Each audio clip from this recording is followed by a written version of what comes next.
Holy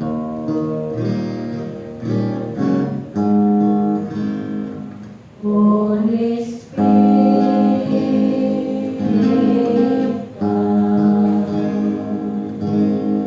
make my ears to hear, make my eyes to see, make my mouth to speak, make my heart to sing, in my hands to reach out and touch the world with your love.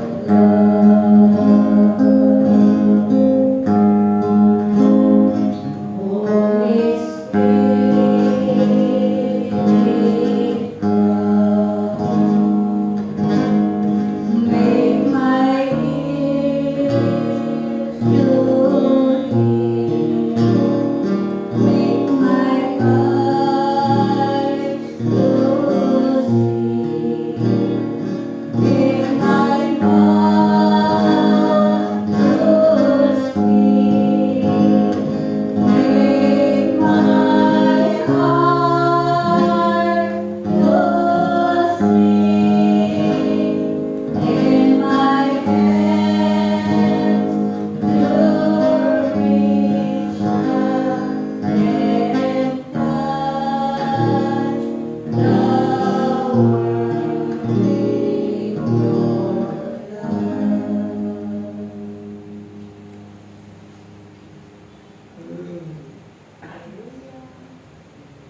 Sumainyo ang kapayapaan. Ang araw na pinagpala ng Diyos. Naway lagi ninyong daanan. Ang katugunan ng kanyang panawagan. Dahil ito'y napakahalagang araw para sa inyo naman. Maging sa Diyos na makapangyarihan. Ang mga pagkakataon, itinibigay niya. Ito'y inyong pahalagahan lagi.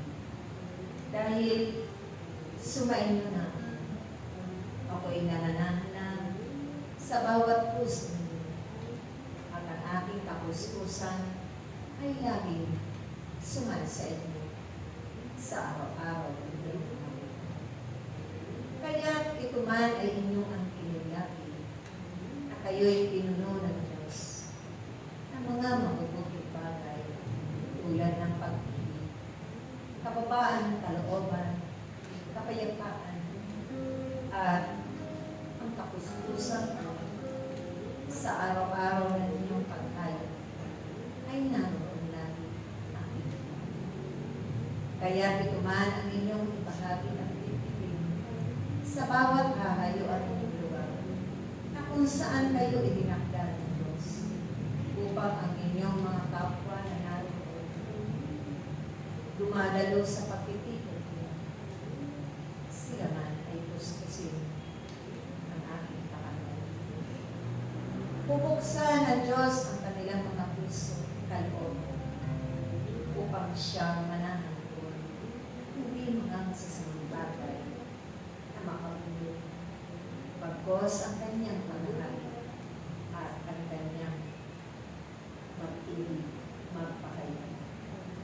Kapag kayo'y puno na ng pag-ibig, ay wala na kayo masamang iniisip sa kapwa niyo.